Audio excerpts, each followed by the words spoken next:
皆さんこんにちは、花です。今日はメダリスト第9話を見ています。今日、いのりちゃんが競技に参加されます。とても緊張していますから、できるだ早くそれを見たいです。先週の質問は、私の好きなスピンは何だと思いますか？答えは、ブローケンレッグです。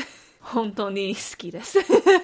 いつも見てくれてありがとうございました。グッドボタンとチャンネル登録よろしくお願いします。What's up everyone? Welcome back to the channel and to another reaction video. Today we are reacting to Medalist episode 9 and I cannot believe we are getting so close to the end already. It's March. It's crazy. Time is flying, but we're getting close. Now if this is your first time in the channel, hi, hello, my name is Hannah and I'm a former competitive figure skater. I started skating in 2003, so over 20 years ago, and coached for about 10 of those years. So I like to say I know a thing or two about skating. I'm gonna be totally honest, I am itching to get into today's episode because man oh man did we leave off on a cliffhanger. If you watched last week's episode, you know I was in shambles the entire time. But I did get quite a few questions regarding one specific thing that I do want to answer really quick, and then we're gonna dive right in because I'm just so excited to watch this episode. But I got asked quite a lot by people to kind of explain a little bit more about the hole in the ice that the skater left when she took off from her jump, if that would affect her scoring, if they would patch it up before the next skater, and so on and so forth. So first of all, no.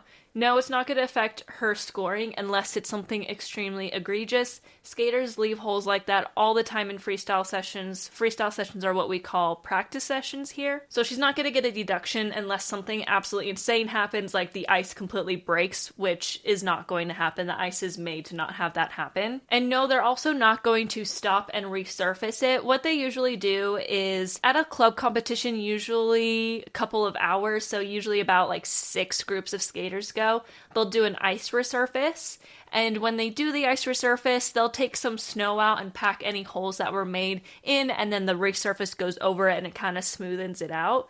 However, they're not going to stop mid-competition and fix that when it really is something that we as skaters are quite used to, because when we skate on practice sessions, there will be hours on end where they don't resurface the ice and there are lots more skaters on the ice while we are just practicing.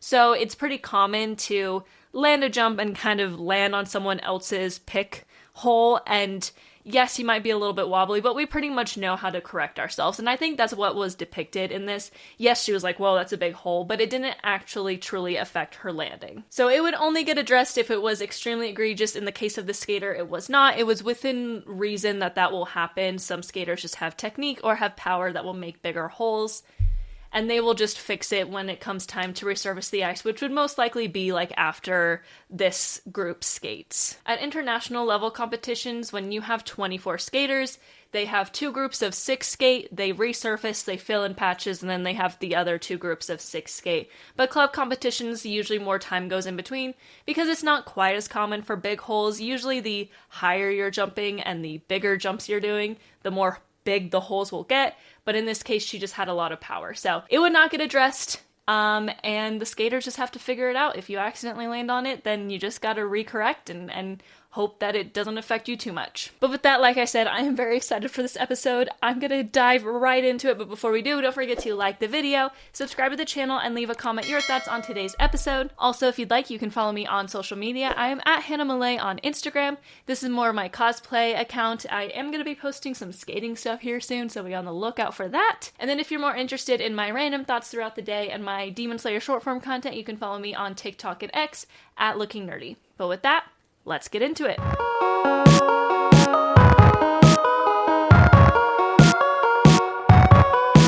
Oh, here we go. I'm so nervous. What the heck? I don't know how they're gonna take this. I don't know if she's gonna have a rough skate or if this is gonna be another great one and she's just gonna keep getting way better. And no, she can't just... It's not that she can't change a jump. The rules should allow her as long as she does it ahead of time, but it's better to just do what you've been practicing. The lower levels also have way more rules, so it's way harder to be able to manage changing things up. I don't want the recap. Damn you, anime, for giving me recap. She tied it in a bow. It's so cute. It happens to the best of us. It is okay, Inori. I'm so scared.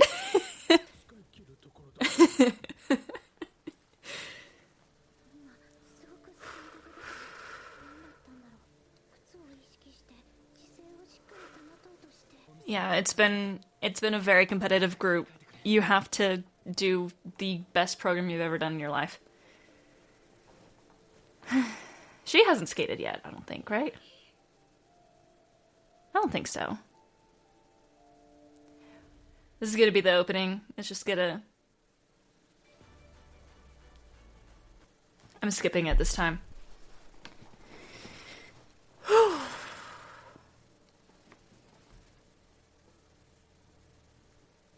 I'm shaking.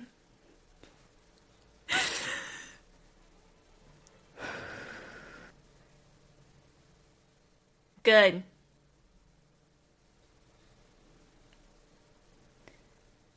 I'm scared. Yay! Don't overthink what you're doing.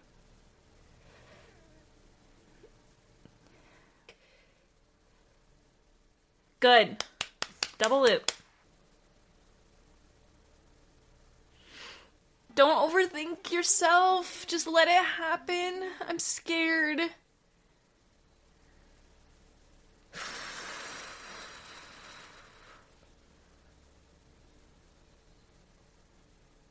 Single Lutz, single axle, with the twizzle, okay? Did she only have those 2 double jumps planned?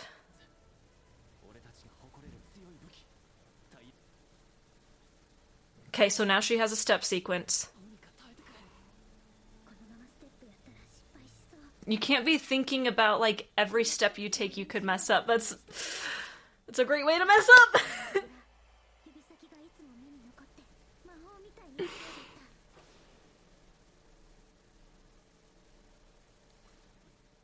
This is throwing me for a loop, man.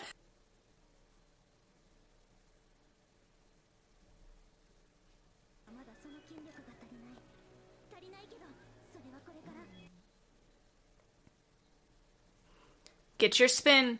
That's gonna help you win.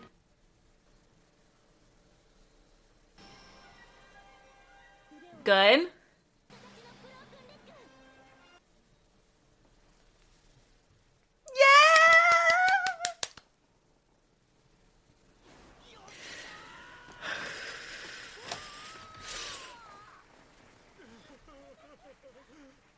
Yay!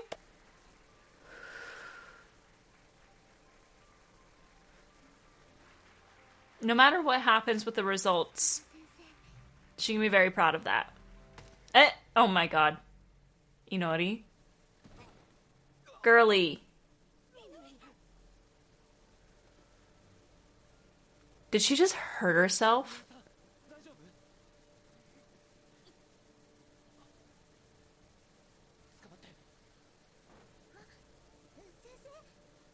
Those toe pick falls where you're just skating forward and you hit your toe pick, though, those can sometimes cause the most pain.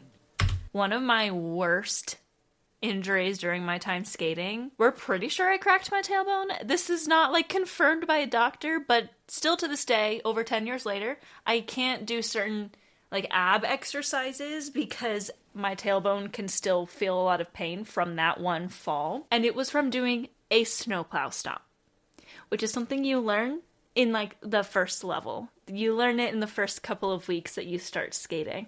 Because when you fall because of something silly happening, like catching your toe pick or stepping onto the ice with your guards on, or anything where it's just you're skating like normal, you're not expecting to fall, but something happens where your blade just stops moving, which is very easy to do, honestly.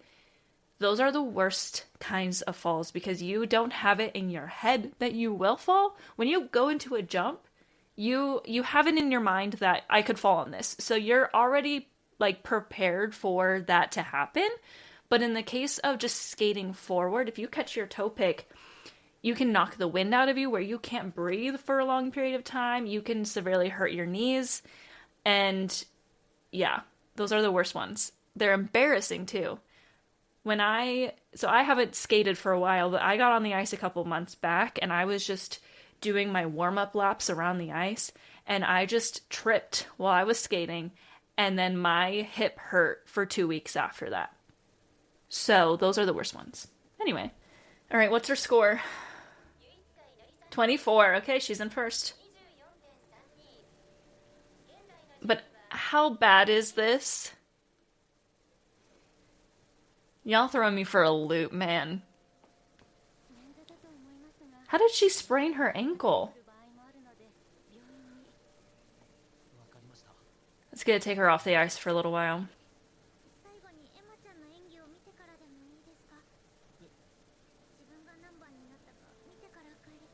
Is Emma the last skater?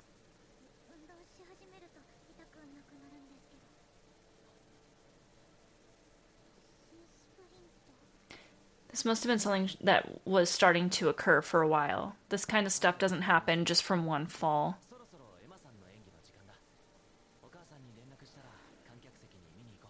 This is not what I... Of all the things that could have happened, why this?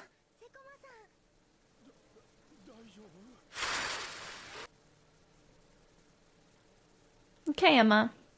I'm cheering for her too. But get second. You're not going to win. You'll get second. Behind Inori.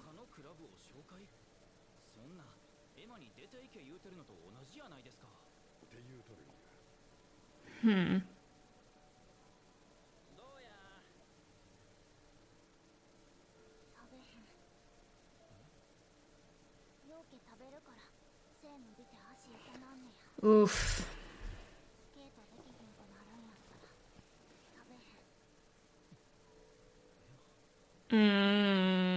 That's not... no.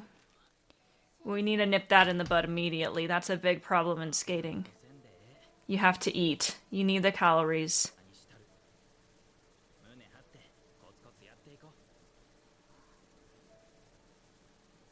You can do it, Emma. I'm cheering for her. If someone has to beat Inori, it can be her. I'll give it to her. Let's... Double Lutz? Dang. So there are a lot of double Lutzes in this one. Okay. Yeah, it's the most difficult double jump before a double axel, which is an extra half rotation, which makes it the hardest double. Too relatable. Jeez.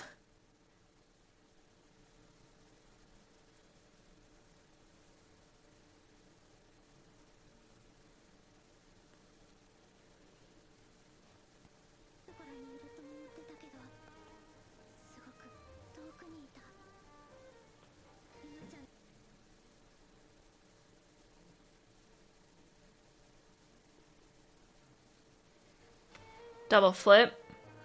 Dang. Double toe?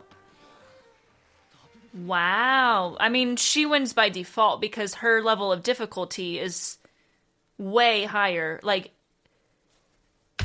Inori did a beautiful program, but she just did a double Salchow and a double loop. Now, double Salchow is tied with double toe loop as being the lowest difficulty doubles, which means they are worth the least amount of points as a double jump. Double Lutz, on the other hand, is the highest difficulty double jump, again, before double axel, which axels kind of stand in their own because they're an extra half rotation. So, in this case, she did both the flip and the Lutz, which are the two most difficult ones, and worth the most points, plus she did a double-double combo, which Inori did not do.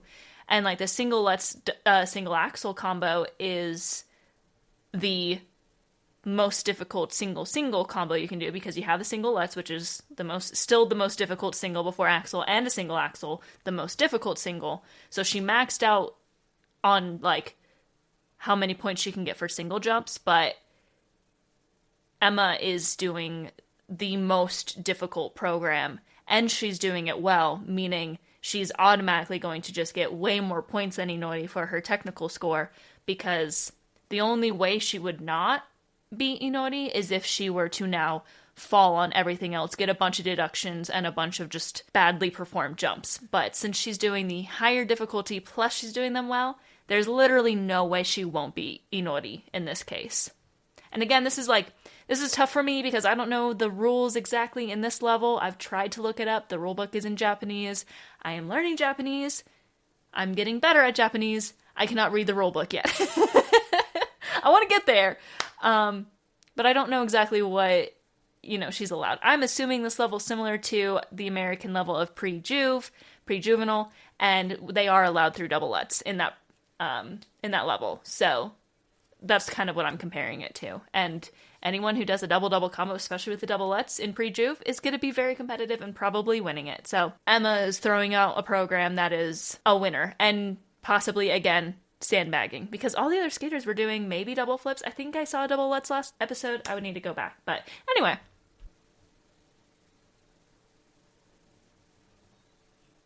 Flying camel.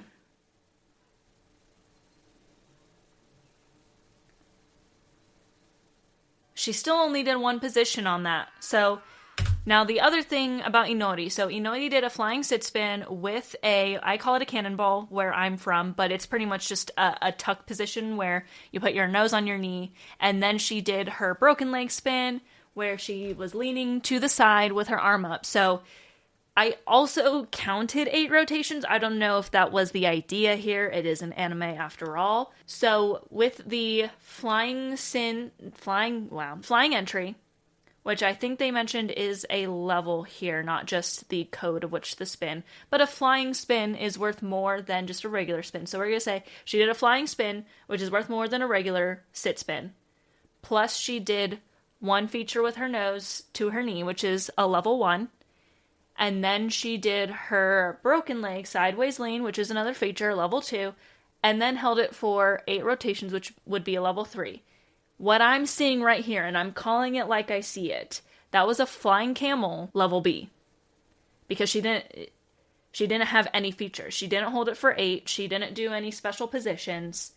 She did not change position. She just did a flying camel. So she got the base value of a flying camel, but a level B, which I don't have the rulebook up in front of me, so Inori at least beat her in the spin category by probably a couple points, but I think the damage was already done with the jumps. The jumps in this case were so much higher value than what Inori did. I don't think the spin is going to save her in this case, but we'll see. I wouldn't mind if she wins. I like, an underdog.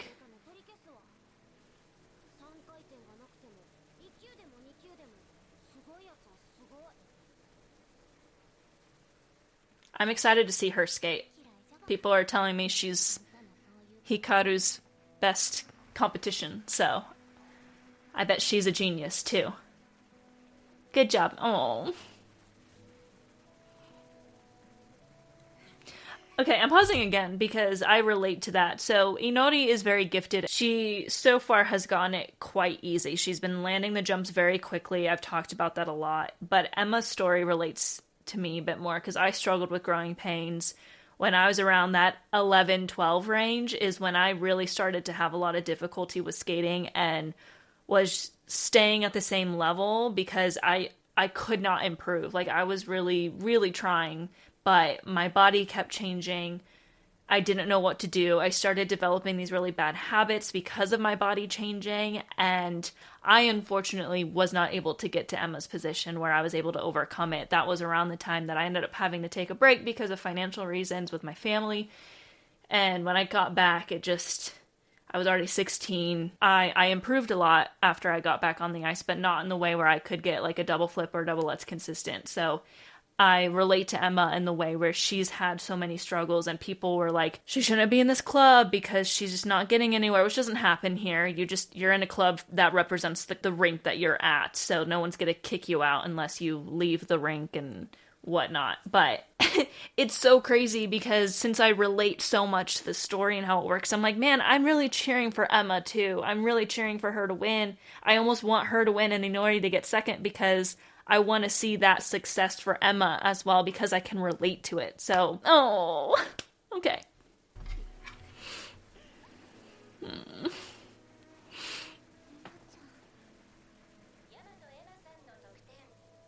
So I think that spin still affected her.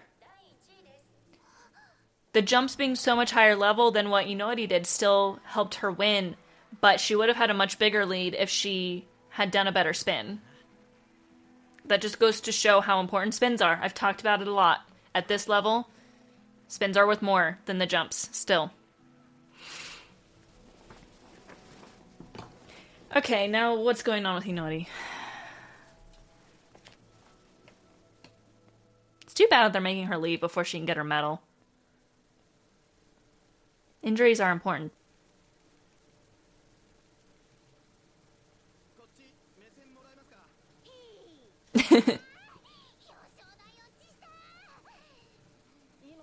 In America, they give medals to fourth place too. It's because of the way our qualifying structure is set up, where top 4 in a qualifying competition will go to the next level. So they just give all 4 medals, and that just turned into everyone at every competition in America. It's called the pewter medal. Oh, she's going to Hiroshima. Okay. But it's just like a fun tidbit. In America, they give 4th place medal. They don't do that anywhere else. Sometimes I forget when I'm watching something else, like international or from a different country. I'm like, where's 4th? Oh, right. 4th isn't medaling here. Oh, we're going to see some novice skating. Let's go.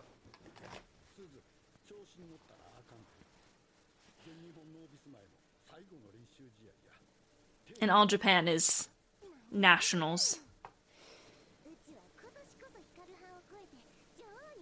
We got some competition. I don't know, Hikaru seems very untouchable, but let's see what we're gonna do here. So Hikaru scored a 97 at her event. I know she's not at this event, so how many weeks off is she gonna have to take? Sprained ankle, if you take it carefully and slowly, usually... I never sprained my ankle. I never actually dealt with any like super serious injuries, which I'm really blessed to have not dealt with, but I would say sprained ankle, minimum 4 weeks off, probably. Yeah. Your ankle... You're injured. It's hard.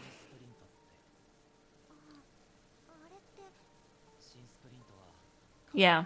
I was going to say, that's an overuse thing. So there needs to be a change in her training regimen, because it means that there's some kind of thing that's going on that her body's not reacting too well. So you have to take care of it. Yeah, if you fracture it, you're off for months. Taking a small break now will mean no crazy injury later on. This kind of came out of nowhere, though. I don't know why, like, we haven't had any moment where she's been experiencing, like, small pain. We should have had, like, little tidbits. Because if it is an overuse thing, that would mean that she would have been feeling it. And I guess she might have been and just not said anything. But the fall that she took at the end wouldn't cause an overuse injury to just pop up out of nowhere. It's an overuse injury. Good job, Emma. Good job, Inori.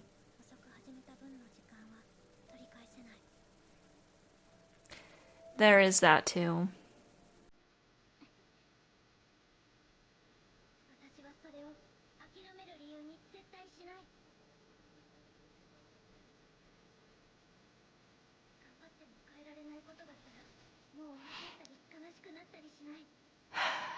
Every freaking monologue by Inori.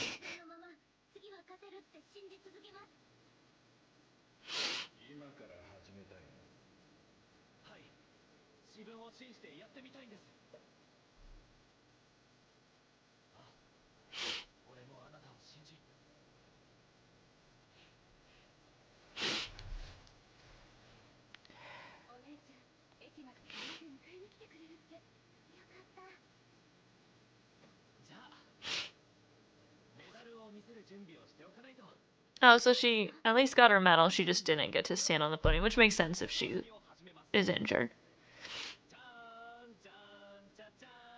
Those medals are important.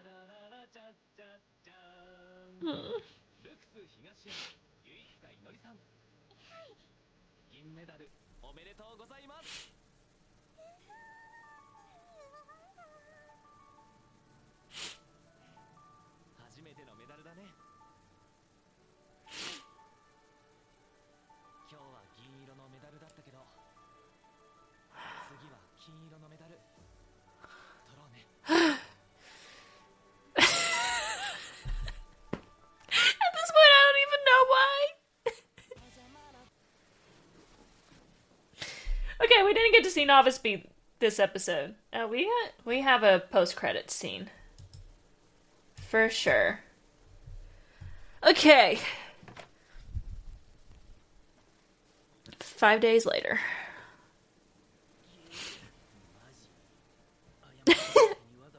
What? And she's hopefully chilling out right now.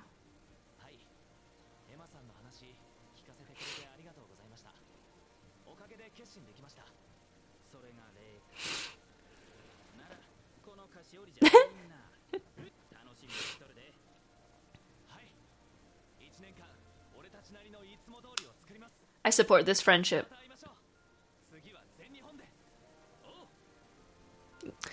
Does All Japan have all the levels? Oh.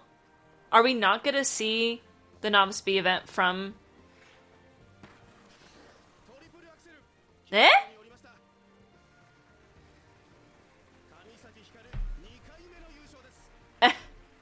Oh, so she was at Kyoto. Okay, so we don't get to see the event. If Hikaru's doing triple axels, that's a big deal. Triple axels is like Olympic champion level stuff. If she were to... internationally right now, and I've talked about, we have Kaori Sakamoto, who is the reigning 3-time world champion from Japan. Amazing. I love her. We have Amber Glenn, who has not been a talk for world podiums, let alone titles, until this season.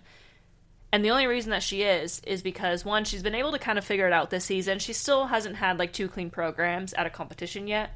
But it's because she's landing the triple axel. So her base value is higher than someone like Kaori's, who doesn't do a triple axel. There's only maybe a couple other skaters that do triple axel in the senior level. Juniors, we have a lot of triple axels. Junior Worlds literally just happened. The women's free skate happened, like, maybe a couple hours ago. And the winner, Mao Shimada from Japan, she did a triple axel and a quad toe, I think is what she did. Beautifully. New world record, I believe, for junior. And then I believe second and third did not do triple axels. They just did really well done. No triple axel, just good triples, all that stuff. And then I saw at least 3 other skaters attempt triple axels, just not perform them well. Anyway, what I'm trying to say, my long drawn out way of saying, what Hikaru just did is a huge deal, and we just brushed over it in a post-credits scene. Triple axels are huge and will get you places. I always joke, because when I tell someone I'm a figure skater, usually one of the first things out of their mouth is, can you land a triple axel? And I just say no, but in my head I'm thinking, no, because if I could, I would be at the Olympics. Like, that's how big of a deal a triple axel is for a senior level skater on the international circuit. So, Hikaru doing a triple axel is a huge deal. We have 30 seconds left. Let's get this done and over with. So she won the Kyoto. I didn't know she was at the Kyoto Championships, but she got first place. Obviously. A triple axel at that level? Insanity. Is he getting... Is that his dad? Oh? Okay, then. What just happened? Alright, so that was Medalist, episode 9. We have... We're in double digits next week. We're almost done. Good news, too. I want to update everyone. This show does end the week before I leave for Japan, because I'm not going to be able to do any reactions while I'm in Japan. So if you are on my Patreon, I'm coming up with some ideas, so there will still be content for you on Patreon, but Medalist will be done before I go, luckily, because I'm not going to be able to record reactions while I'm there. I'm not going to be spending a ton of time doing extra recordings. I'm going to be enjoying myself in Japan. But wow. So with that being said, with us being nearing the end of Medalist, I will be starting Yuri on Ice. I believe I will start it the final week of March, so before Medalist ends, but it'll be like during the week in between episode 12 and 13, I will upload Yuri on Ice episode 1, and then that's going to replace Medalist on Saturdays after that. I'm going to have enough recorded where it's going to be posting to YouTube while I am gone in Japan. They'll just all be pre-recorded since the show is already over. I don't have to do the week-to-week thing since Medalist is airing every Saturday. Yuri on Ice obviously it's almost a 10-year-old show. I'll be able to like watch a bunch and then edit them and get them scheduled to upload once a week while I'm in Japan. That's the plan as of right now. I have a couple other ideas in mind.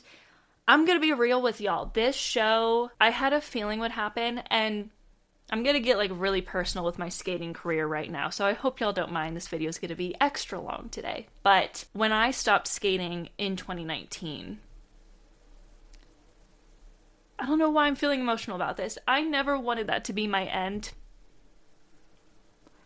Why am I crying? I don't know. I never intended that to be the end of my competitive career. It's not a career because I don't make money off of competing. I just spend money to compete. But it was never the plan. My husband and I, well, he was my fiance at the time. We were about to get married. And we decided as a couple, like, I was spending a lot of money on skating. And it just was in a position where I needed to take a little bit of time off so we could just get settled. And I was very lost at that point in time. I was dealing with some overuse injuries, a sprained ligament in my knee that just kept on coming back, and I'd have to take time off consistently because of the pain in my knee. I switched to solo ice dance so I didn't have to jump, and that was fun, but it was, at the time for me, this was 6 years ago now, too expensive. I could not keep up with the bills of doing solo ice dance because all the competitions were competitions that I had to travel to. I had to pay for my travel plus my coach's expenses that I could share with her other students, but I was in so much debt. I had to stop, but I never felt like that was the end. So what's making me so emotional is just like how this show has really brought that love of skating back, and it's never gone away. And every time I watch skating competitions, I'm always like, do I want to get back into it? But I think this show has really helped me kind of solidify that I'm going to stop saying that I'm a former competitive figure skater. I'm going to say that I'm a figure skater. I say this because the show has sparked something that I've been burying for a while. And again, I'm getting like emotional and I'm just like kind of talking because, and if you're still watching, thank you. I assume most people turn it off as soon as I finish the episode. Having this series to watch, plus having all these people that have been interested in watching me watch it and hear my thoughts and learn about skating, has been such a blessing for these past couple of months because it reignited this love that never went away. I don't know why I'm being so... Anyway, be on the lookout. I think I'm going to try and go skate a couple times before I leave. I'll probably try and skate while I'm in Japan, too. I'm not going to bring my skates, though, so I'm going to have to skate on rental skates. Good luck to me. But anyway, that's just... I'm just talking. I keep saying that, but I'm really grateful to the show, and I'm grateful to all of you guys for watching it, because it's the kind of thing where I was introducing it as a test to see if people wanted to watch it, and if people had not wanted to watch it, I would still be watching the show, but I probably would have stopped reacting to it and just enjoyed myself. But people have been loving it, so the mixture of this show just coming out at this time and feeling so special in my heart because I can relate so much to the things that are happening, plus all of you guys just loving watching this, asking me questions, getting me excited about skating again. I think that's the real reason why, like, I might really get back into it. And I've always known that I didn't fully close the door, but this reignited that desire to open it back up. So, thank you. Like, truly. Truly, if you're still watching while I go through this sob story of my life as a skater, thank you. But I think I'm going to close out the video here. Really looking forward to the future and looking forward to the next episode. I want to see some more Novice Bs. I want to see Hikaru's triple axel again, because that was an insane plot twist in my opinion. They were just like, oh, she just did a triple axel. That's a big deal. That's a big, big deal. But that is going to be it for today's episode. If you made it this far, again, thank you so much for watching. If you liked this, don't forget to like the video, subscribe to the channel, leave a comment your thoughts on today's episode, and also follow me on my socials. I'm probably going to post some like fun pictures from skating as soon as I can once I am able to get to the rink, which is still a couple weeks away, on there, and also cosplay stuff as always on my Instagram, and then Demon Slayer shorts, fun random facts, fun random thoughts. X and TikTok is Looking Nerdy. Instagram is Hannah Malay. I'm going to cut myself off there. Otherwise, I'm just going to turn into like, I don't know what this is. Matane. Bye.